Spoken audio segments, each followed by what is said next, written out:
Want to know how to sign up or create an account in Replit? Well, no worries. In this video, I'm going to show you an easy step-by-step guide on how you can do it. It's super simple and under a minute, so let's get straight to it.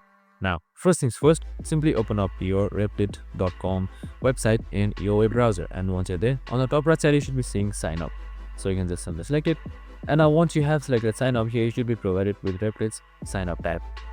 So here you can simply continue with Google, continue with GitHub, continue with X, email password or SSO. So you can just simply continue with email and password, and towards continue with Google as well with your choice. So for this video, I'm just going to select sign up with Google, and now you should be successfully signed up to Replit. And that's it. Super simple and easy. This is how you easily sign up to our Replit website or Replit application. So you can just simply now type in your username and your full name as well, and just simply select continue, and you can just simply choose your preferences right here. So you can just simply get started, and you can just simply get started with Replit as well. And now I hope this video helped. If it did, make sure to like, subscribe and tune in with us for more of these videos. See you in the next one.